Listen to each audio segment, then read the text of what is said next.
Trash Talk Radio, coming to you live on MP3 from high on a hill above beautiful Lake Washington. I am Lestro, and with me, as always, is the Guru. Yes, sir, yes, sir, yes, sir, yes, sir, yes, sir. And you know how this goes? We're here to talk a little trash on the week's worth of sports. I don't know anybody except the Guru, and the Guru knows all. Man, I know just a little something, man. Just a little something. Guru, we are back in the studio for episode number 55, and it is the best time of the year. Football's in full swing, baseball's in the playoffs, and now the NBA is starting again. We're talking opening weeks, and if the NBA is ready to take the NFL's crown. Then, week 5 in the NFL brought us more quarterback heroics as Brady and RODGERS engineered drives in the final minutes of the games to come back and win. The Rams look unbeatable. Can anybody stop them? And who are the sleeper teams in the AFC? Guru, then segment 2, we've got your call-outs and shout-outs from week 5. We've got our Bets with Ben segment of Ben Carey of thecurrencykings.com. We got a 2-minute drill. Guru, episode number 55. Let's roll.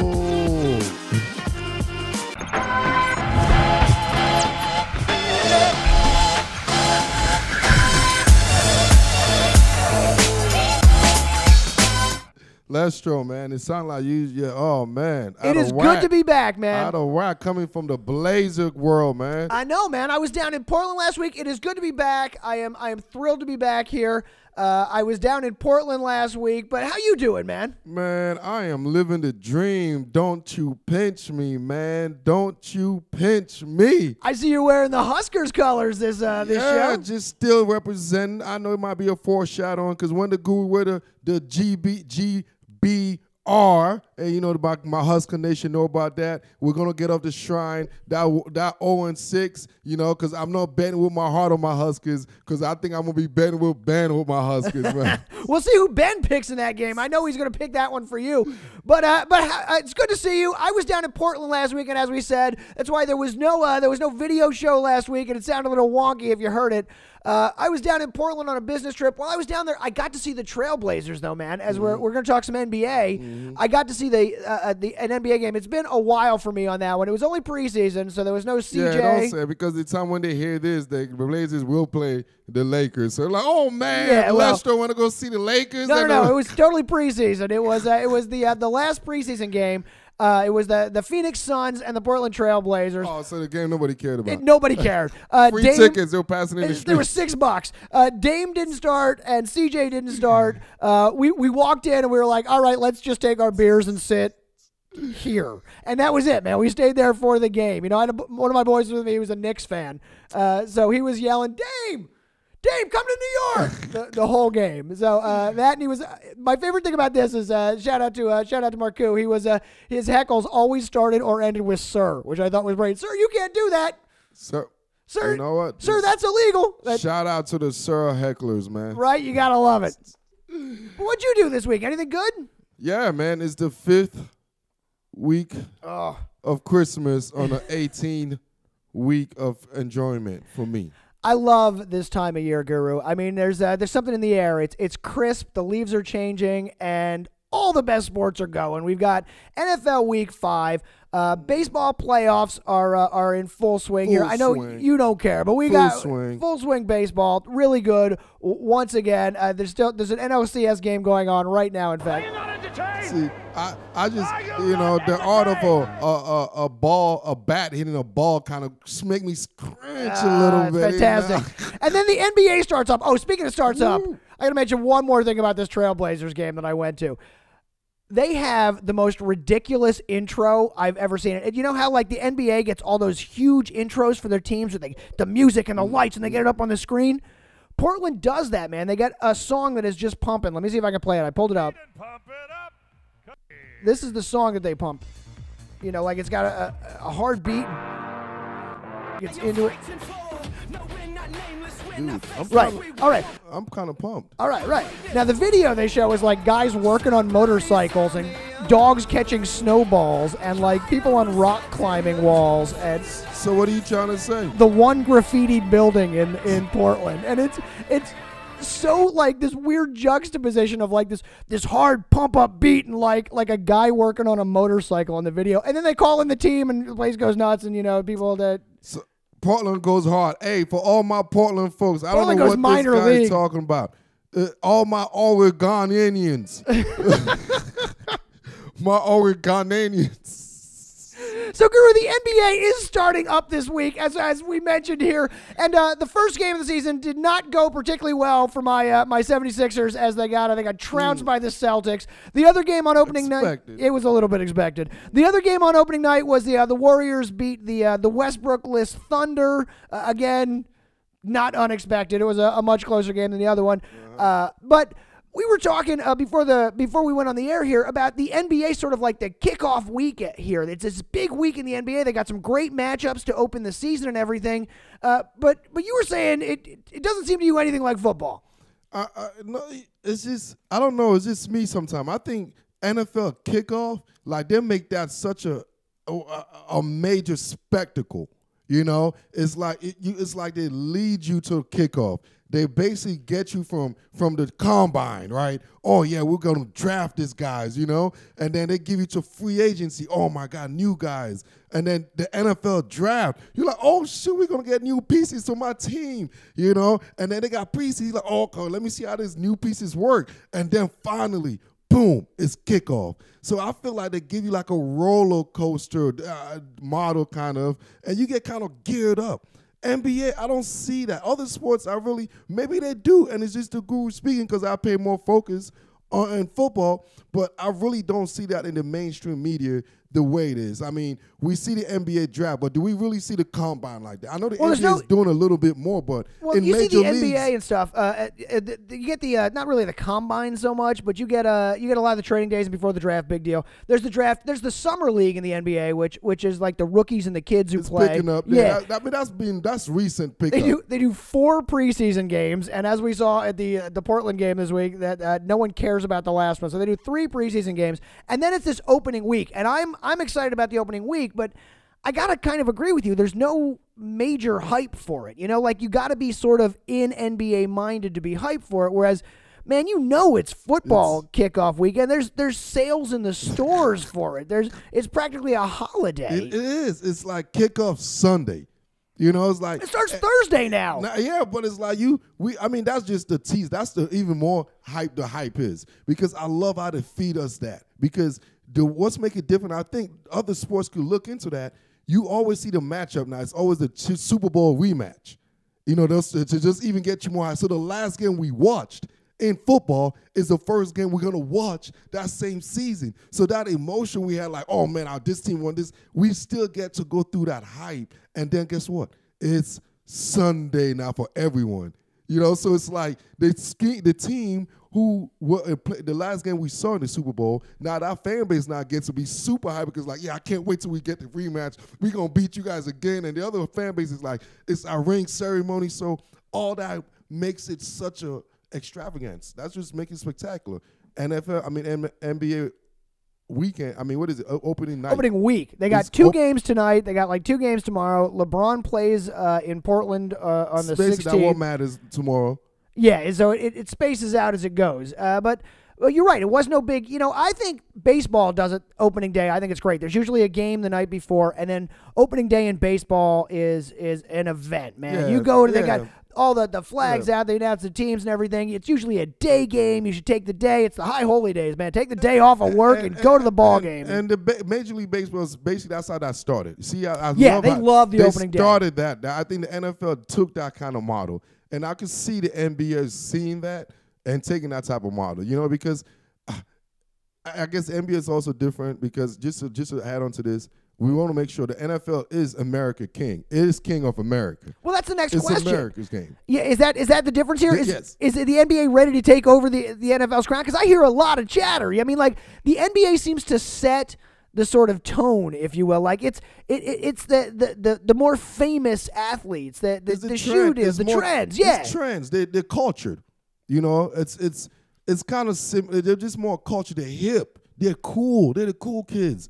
There's no helmet on, man. You could be skinny, frail like me and you, man, and we still make it to the NBA. Yeah, you should be taller than me. Yeah, but you don't even need. We see Muggsy. We see 5'5" guys all day. We see that history. Even the guy right now over in Washington, Isaiah Thomas, like we see that in the NBA. You don't see a 5'2". I mean, you don't see that in the NFL. Try to sell him a melon, man.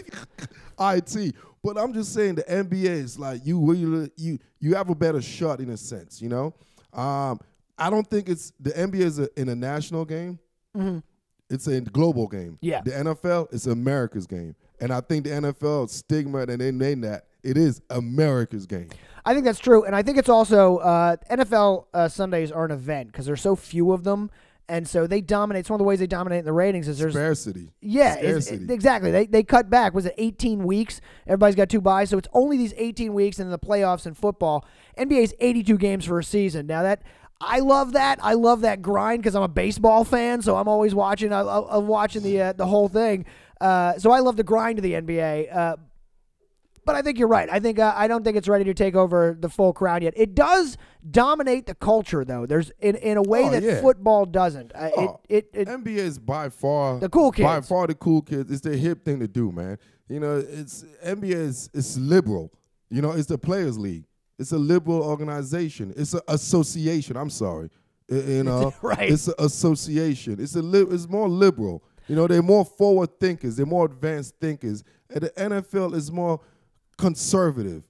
I think of NBA is more of an urban game, and I don't mean that as like a metaphor for black. I mean literally like a city's game. Like it really is more than the NFL, which is it gets out into the hinterlands more. Because if you think about it, NBA is the cheapest game you could get. You put a rim in some neighborhood, and they're there for 50 years, and then you go to. I don't want to plug because we ain't getting that check. Whoever I'm going to plug, go get a basketball somewhere.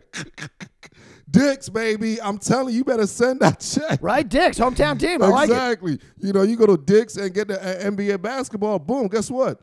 And the thing about it, too, NBA, you could play by yourself. I'm not even NBA, but basketball, you could just be like, I want to go shoot. Yeah, man, that was well, I'm from nowhere, New York. Like I'm from upstate nowhere is where I graduated high school, and we had a state championship team because that's all there is to do, man. You got nothing. Yeah. All right, well, let's get to America's game here before we get too far out of this, and let's talk about Week 5 in the NFL. Because Guru, we had some major matchups this weekend and some great games. Let me check those matchups real quick, man. Well, the premier matchup, of course, was the 2 games that wrapped up the week, if you will, the Sunday night game and the Monday night game. The big Pat Mahomes, Tom Brady, the TB12 Showtime Mahomes matchup there on Sunday night. What did you think of this game? I thought this was the game of the year so far. Oh, man, your boy Andy Reid, huh? Did he blow it? He did. Oh, my gosh. What did he do? No, he didn't blow it. Belichick. But Belichick has a lot of experience beating Andy Reid is what I thought watching that game. Dude, there's just something I particularly noticed about that game after I went back and watched the film. Belichick he played basically a cover 3 defense. More than I didn't know the percentage. You know, the Guru's not like others that do the analytics. I'm an eye guy. Right. You're not getting the algorithms out. Yeah, man. I'm the eye guy. And I noticed just more because I've seen a lot of Patriots, films, and they play to me more cover 3 coverage. That's a single high safety. Then I've seen him he does accustomed to. So that kind of, I don't know if he was trying to see, because I think they have a feeling they're going to see each other again. So I don't know if he was trying to see what Andy Reid got underneath his sleeves, see the new kid, and just show him something simple, because he ran basically a simple defense. Because remember what I told you about Andy Reid and that cover 3 scheme, especially when they play the Jags. He know his defense is predicated on his offense scheme is predicated on defeating a defense like that. Because I was kind of, that's why I was like, why is Andy Reid? Why is Belichick doing this? And then I'm just realizing, is he basically getting data? He's collecting data. That's why he's a genius. Right. So when they see him again next time. Speaking of guys who do the numbers. Yeah. So now he already have basically a collective information as far as how to defend the Kansas City Chiefs when they meet again. Well, this game, it started out looking like it was going to be a blowout too. Like the first half of this game, at halftime, it was 24-9. The Patriots were kind of running away with it. But Mahomes kind of found himself, finishes the game with 352 yards and 4 touchdowns. All of them come in the second half. This game was crazy. By the end of it, it was just trading blows back and forth, and that 2-minute drill. I mean, they ran it at the 3-minute mark, I think is when Brady got the ball. But that final drive of the game was like the most calm, professional, experienced drive I'd ever seen. They were like mercenaries walking down that field, man. mean, there was no doubt. It's the only other man I could say that I could ever feel when they get the ball and you feel that confident ever was Michael Jordan. Yeah. Yeah, like, that was...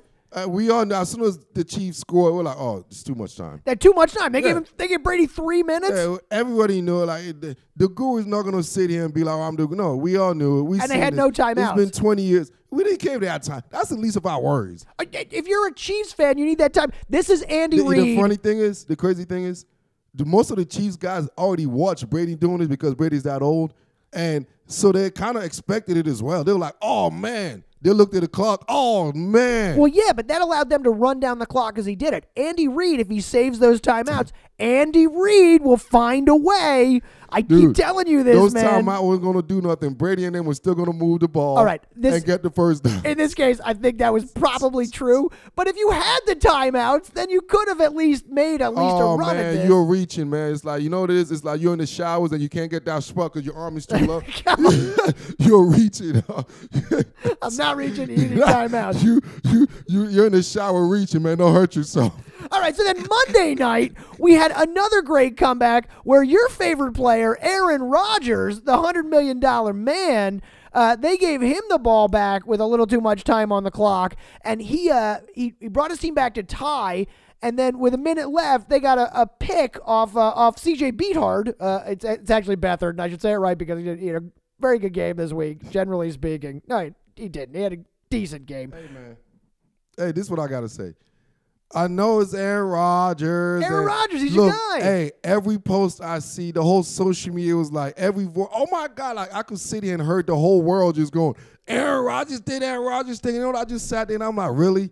First of all, are you kidding me? He's going against the San Francisco 49ers. Hold up. No, this is fair. I got to give you this one. Not only that, he's not only going against the 49ers, but he's going there with a third, fourth-string quarterback.